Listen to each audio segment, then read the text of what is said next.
नमस्कार दोस्तों, political science with आशीष में आपका स्वागत है। आइए आज हम सब एक नए वीडियो के माध्यम से 73rd कॉन्स्टिट्यूशनल अमेंडमेंट एक्ट 1992 को समझने की कोशिश करते हैं। आज हम लोग ये समझते हैं 73वें संवैधानिक संशोधन 1992 को कैसे हमारे संविधान में इसे शामिल किया गया एवं साथ ही में इसके कौन कौन से महत्वपूर्ण प्रावधान थे, कौन कौन से महत्वपूर्ण इंपॉर्टेंस प्रोविजंस थी। दोस्तों, तो सबसे पहले इसके हम लोग इंट्रोडक्शन की बात करते हैं। अगर हम लोग बात करें कि इस संशोधन को किसकी सरकार के टाइम में हमारे संविधान में लागू किया गया, तो वो है उस समय हमारे देश के प्रधानमंत्री नरसिम्हा राव थे। जी हाँ दोस्तों, नरसिम्हा राव थे।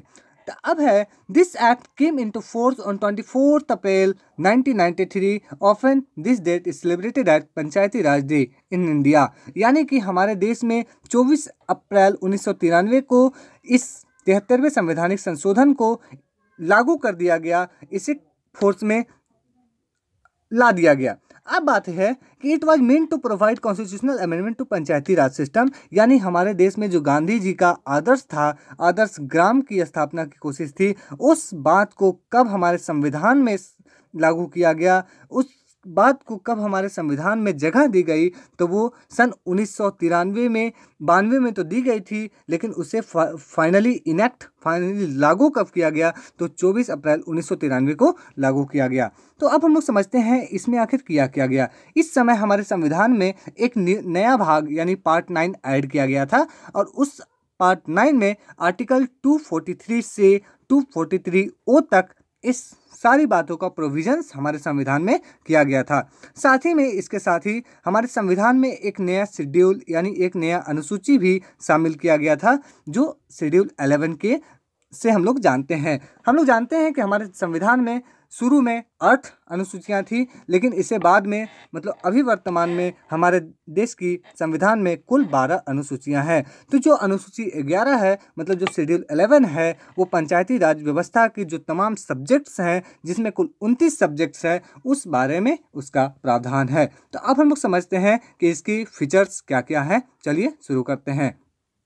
सबसे पहले हम लोग देखते हैं कि पंचायती राज व्यवस्था को संवैधानिकता प्रदान करने से पूर्व कई सारी समितियों का गठन किया गया था। अगर हम बात करें तो बलवंत राय मेहता समिति एक बहुत इंपॉर्टेंट समिति इस रूप में है। बलवंत राय मेहता समिति का गठन 1957 में किया गया था, और उस बलवंत राय मेहता समिति ने 3 टियर पंचायती राज सिस्टम यानी 3 स्तरीय पंचायती राज व्यवस्था की गठन की सिफारिश की थी। उन्होंने बताया था कि हमारे जो पंचायती राज व्यवस्था होनी चाहिए वो मुख्यतः 3 भाग होनी चाहिए, जिसमें सबसे रूट स्तर पे सबसे नीचे भाग में हमारा ग्राम सभा होना चाहिए। उसके ऊपर मतलब गांव को मिलाकर जो पंचायत बनता है, तो कई पंचायतों को मिलाकर हमारा पंचायत समिति होना चाहिए, और चूंकि कई पंचायतों को मिलाकर हमारा जिला बनता है, तो वो जिला परिषद भी होना चाहिए। तो इस तरह से हम लोग देख सकते हैं कि 3 स्तरीय पंचायती राज व्यवस्था को हमारे देश में लागू किया गया, जो सबके लिए है।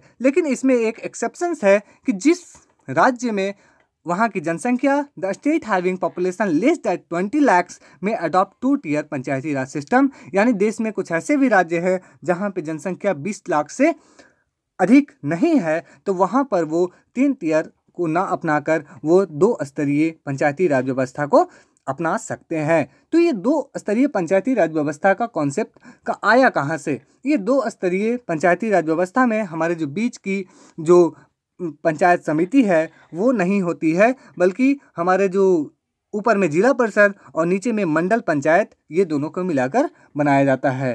तो ये 2 स्तरीय की जो बात है वो अशोक मेहता समिति, जो पंचायती राज व्यवस्था के गठन में पंचायती राज व्यवस्था के सिफारिश में एक महत्वपूर्ण आयोग का गठन किया गया था, उसने सिफारिश की थी। तो जो अशोक मेहता समिति है उसका गठन 1977 में किया गया था, और उन्होंने अपनी रिपोर्ट में बताया था कि हमारा जो पंचायती राज व्यवस्था होना चाहिए वो मुख्यतः 2 स्तरीय होना चाहिए। लेकिन फाइनली हमारे संविधान में जो अडॉप्ट किया गया वो 3 स्तरीय पंचायती राज व्यवस्था को अपनाया गया, एवं जिन राज्यों में वहाँ की जनसंख्या 20 लाख से कम है वहाँ के लिए वो 2 स्तरीय पंचायती राज व्यवस्था को अपना सकते हैं। अब हम लोग बात करते हैं constitutional status of local self government, यानी कि कैसे हमारी इस स्थानीय स्वशासन को हमारे संविधान में डाला गया और उसे संवैधानिकता प्रदान की गई। जैसा कि हम लोग देख सकते हैं, it was initially provided in DPSP part 4 article 40 of Indian constitution where it was not a binding body to the state. हम लोग जानते हैं कि DPSP यानी कि directive principle of state policy, राज्य के नीति निर्देश तत्व हमारे भाग 4 में एक ऐसे पार्ट्स हैं संविधान में जो बाध्यकारी रूप से लागू नहीं होता है, उसके खिलाफ हमारे सुप्रीम कोर्ट में कोई केस नहीं किया जा सकता है। ये यूँ कहें तो ये राज्य सरकार की मौलिकता होती है कि वो उसे लागू करें कि ना करें। तो इस तरह से गांधीवादी दर्शन जो है वो शुरुआती समय में आर्टिकल 40 में तो डाला गया था, लेकिन इसे बाध्यकारी नहीं बनाया गया था। तो बाध्यकारी इसे ज़रूरत महसूस करते हुए इसे बाध्यकारी कब बनाया गया? तो जब 73rd कॉन्स्टिट्यूशनल अमेंडमेंट एक्ट हुआ, उस समय इसे क्या किया गया? फाइनली कॉन्स्टिट्यूशनल स्टेटस दिया गया। अब हम बात करते हैं प्रोविजंस ऑफ इलेक्शंस की। जी हाँ दोस्तों, हम लोग जानते हैं कि we live in democratic country, यानी हम लोकतांत्रिक देश में रहते हैं और लोकतंत्र का जो प्राण होता है वो इलेक्शन में होता है। अगर इलेक्शन सही से हुआ, अगर हम सही से निष्पक्ष तरीके से अपने प्रतिनिधि को चुने, तो वो वास्तविक रूप से लोकतंत्र होती है। तो इस तरह से देख सकते हैं कि स्थानीय स्वशासन में there will be a state election commission which is responsible to conduct election in every 5 years, यानी कि जो राज्य की जो इलेक्शन कमीशन होगी, राज्य निर्वाचन आयोग होगी, वो हर 5 वर्षों में अपने राज्य में पंचायती राज व्यवस्था में वो इलेक्शन करवाएगी। अब ये बात है कि ये राज्य निर्वाचन आयोग की स्थापना, राज्य निर्वाचन आयुक्त जो होंगे यानी जो इसके हेड होंगे, चीफ इलेक्शन कमिश्नर होंगे, उसकी नियुक्ति कौन करेंगे? तो इसकी नियुक्ति जो है वो हमारे राज्य के गवर्नर जो हैं उनके द्वारा 6 वर्षों के लिए की जाती है। अब इस इलेक्शन में वोट कौन करेंगे? इस इलेक्शन में वोट वो सारे लोग करेंगे जिनके पास वोटर ID कार्ड मौजूद हो, यानी कि जिनकी उम्र 18 वर्ष से ऊपर हो। अब बात है कि हमारा जो 3 टियर में ग्राम सभा, पंचायत समिति एवं सबसे ऊपर हमारा जिला परिषद, तो इन सबों में जो चेयरमैन चुने जाते हैं, तो इसमें दिलचस्प बात यह है कि चेयरमैन ऑफ पंचायत समिति and Zila Parishad are indirectly elected by elected members, यानी कि हमारे जो पंचायत समिति और जिला परिषद है उसके जो मेंबर्स होते हैं वो इनडायरेक्टली वो लोग खुद से चुन लेते हैं। लेकिन the chairman of gram panchayat is selected bye procedure established by state legislature, यानी कि जो हमारा ग्राम पंचायत के जो चुने जाते हैं हेड चेयरमैन, वो राज्य जिस तरह से कानून बनाता है उसके आधार पर चुने जाते हैं। दोस्तों, अगर किसी बात में किसी समय अगर हमारा जो लोकल सेल्फ गवर्नमेंट है वो भंग हो जाता है, तो ये प्रोविजंस है कि जिस डेट में ये हमारा भंग हुआ है, हमारा पंचायत भंग हुआ है, उस डेट से 6 मंथ के अंदर हमारा राज्य निर्वाचन आयोग उसके लिए चुनाव करवा देगा। लेकिन अगर हमारा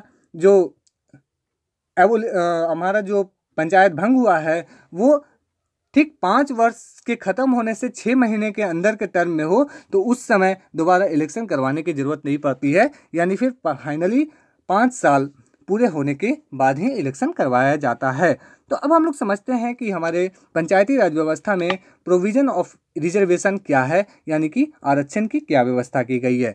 यहाँ पर सभी की समुचित भागीदारी के लिए SC ST यानी हमारे जो शेड्यूल ट्राइब्स और शेड्यूल कास्ट हैं उनके लिए विशेष प्रावधान किया गया है। साथ ही में वुमेन्स के लिए भी, यानी जो महिलाएं हैं उनकी भागीदारी भी सुनिश्चित की गई है। तो सबसे पहले अगर हम बात करें तो जो SC ST हैं उनके लिए क्या किया गया है, उनके लिए रोटेशन प्रणाली अपनाई गई है। यानी कि मान लेते हैं कि हमारा जो क्षेत्र है वो 4 भागों में डिवाइडेड है, तो अगर पहला क्षेत्र से इस वर्ष हमारे SC ST कैंडिडेट सीट से, रिजर्वेशन सीट से खड़े हुए, तो अगले बार जो चुनाव होंगे तो हमारे इस क्षेत्र से नहीं खड़े होंगे रिजर्वेशन के कैंडिडेट्स, बल्कि हमारे दूसरे क्षेत्र से खड़े होंगे। ऐसा रोटेशन प्रणाली अपनाया गया है। अगर हम वुमेन्स की बात करें तो वुमेन्स को टोटल सीट का 1/3 सीट पे अपना रिजर्वेशन प्राप्त है। अब हम लोग बात करें अगर OBC के रिजर्वेशन पे की बात, तो ये जो प्रोविज़न है वो स्टेट लेजिस्लेचर के ऊपर छोड़ दिया गया है कि स्टेट लेजिस्लेचर अगर ज़रूरत समझे तो इसे वो लागू कर सकता है, ये बात। अब हम लोग समझते हैं provision of state finance commission. दोस्तों, हम लोगों को ये पता है कि जो फाइनेंस है वो किसी भी व्यवस्था को चलाने के लिए पैसे की बहुत आवश्यकता होती है। We can't imagine any state, any government, any type of system without money. So the state finance commission reviews audit the financial position of panchayat. जो हमारा स्टेट फाइनेंस कमीशन होता है वो हर पंचायत को ऑडिट करता है, उसकी ज़रूरतों की चीज़ों को देखता है in a state and make recommendation to the government and make recommendations to the governor for the distribution and collection of taxes and duties etc. यानी कि हमारे राज्य में जो स्थानीय स्वशासन है उसको कितना टैक्स प्राप्त होना चाहिए, उसे कितनी धनराशि सहयोग राशि दी जानी चाहिए, ये सारी बात जो रिकमेंडेशन होती है वो स्टेट फाइनेंस कमीशन ही करती है। वो किनको करती है? वो गवर्नर को करती है। अब हम बता दें यहाँ पे कि स्टेट फाइनेंस कमीशन की जो नियुक्ति होती है वो भी 5 वर्षों के लिए होती है।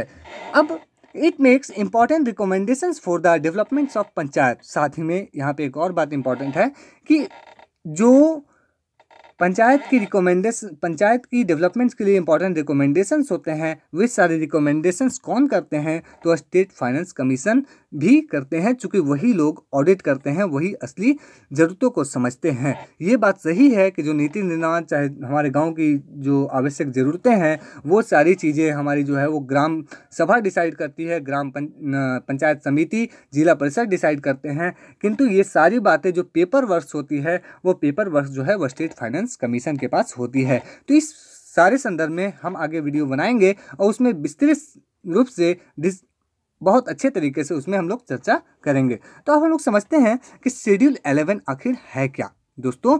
तो अगर हम लोग बात करें कि हमारे संविधान की, तो हमारे संविधान की जो अनुसूची उसमें क्या किया गया है, उसमें विशेष रूप से तीन लिस्ट की सिफारिश की गई है, मतलब 3 लिस्ट का प्रोविज़न किया गया है। हम लोग देख सकते हैं स्टेट लिस्ट, सेंटर लिस्ट और कॉन्करेंट लिस्ट।